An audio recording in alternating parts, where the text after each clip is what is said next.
Salut les amis, comment vous allez?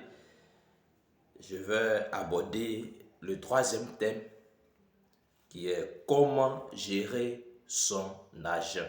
Comment gérer son argent. Donc dans les vidéos précédentes, j'ai développé un peu où se trouve l'argent. Et j'ai parlé un peu de ceux qui ont des diplômes et ceux qui n'ont pas de diplôme, qui n'ont pas pu aller à l'école. J'ai donné quelques astuces, quelques stratégies très intéressantes. Donc vous pouvez passer en revue ces vidéos-là, passer en revue ces différentes vidéos. N'hésitez pas à vous abonner, n'hésitez pas, si mon contenu vous plaît, likez la vidéo, partagez massivement, abonnez-vous massivement. Donc sans plus tarder, nous allons commencer. Là d'abord, il faut savoir que la vie devient de plus en plus chère.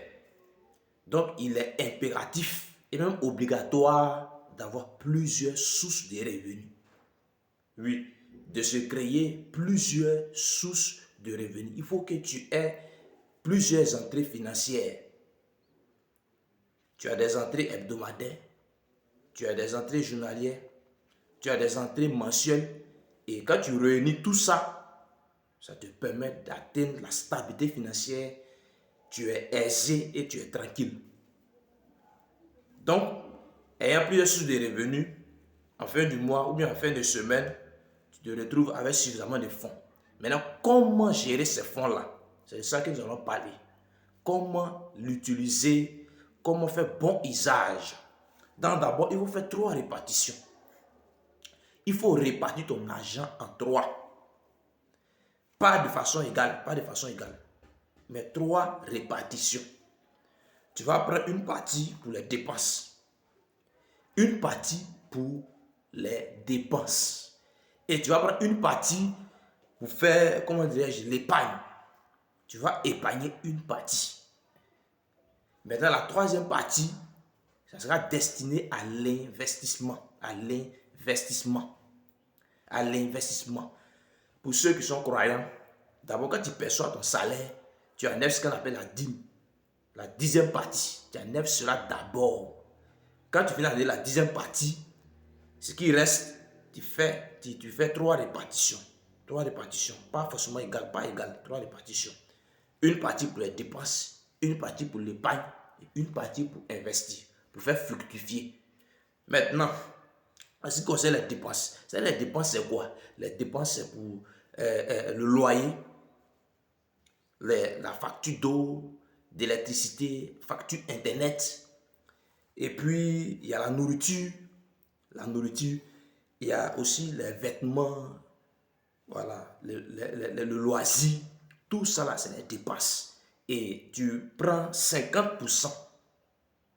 Tu gardes 50%, c'est-à-dire la moitié de ton salaire, de tes entrées financières destinées à tout ce qui est, j'ai cité là. La moitié. Maintenant, pour l'épargne. L'épargne, c'est quoi? C'est comme une assurance que tu vas garder. Ça va servir d'assurance au fait. En cas de problème, s'il y a une situation de famille, s'il y a une situation à laquelle tu es confronté, s'il y a une petite sécheresse, l'épargne va servir à amortir cela. Ça va te permettre de surmonter ces moments difficiles, ces bas dans la vie. Donc, c'est comme une assurance. Donc, tu gardes 30%, non, pardon, 20% pour faire l'épargne. 20% pour faire l'épargne. Maintenant, pour l'investissement, c'est quoi? C'est-à-dire, c'est travailler avec ton argent. Travailler avec ton argent. Pendant que tu travailles en tant qu'un employé, et à l'esprit que l'argent que tu perçois, tu dois le mandater, tu dois le mettre au travail. Ça, tu dois travailler avec lui. Comme j'ai dit dans la vidéo précédente, l'argent est comme une divinité. Parce que l'argent est partout. À la fois, sur toute la terre, l'argent est partout. Et l'argent répond à tout. Donc, l'argent te permet d'avoir beaucoup de choses, de faire beaucoup de choses, d'avoir un certain pouvoir. Donc, si tu travailles avec une telle entité, tu travailles avec une divinité, c'est comme un petit Dieu que tu mandates. Donc, le retour sur investissement, ça sera énorme comparé à tes efforts physiques ou tes efforts mentaux. C'est-à-dire ton courage physique, ton courage mental. Ça sera énorme. L'effet de levier, la multiplication dans l'investissement, c'est-à-dire faire travailler avec ton argent, c'est fois 10, fois 100, fois 1000. Donc, c'est ça, investir. Donc, il faut prendre 30%. 30% des entrées financières destinées à l'investissement. Ça, tu mets 30% à côté. L'investissement, c'est quoi aussi? C'est-à-dire l'investissement en soi-même, se former. C'est le meilleur investissement. C'est le meilleur investissement. C'est-à-dire acquérir des compétences, de la connaissance dans le domaine, soit de la crypto-monnaie, soit de la bourse. Vous voyez? Soit dans le commerce, des investissements stratégiques. Mais ton argent, ton budget d'investissement est là-bas. Donc, tu as 3 comptes. Tu as 3 répartitions. Une partie pour les dépenses, une partie pour, comment dirais-je, l'épargne, et puis une partie pour l'investissement. Donc, n'oublie pas ça. À chaque fois que tu sors, tu as l'esprit de pouvoir positionner ton argent, de pouvoir travailler avec l'argent.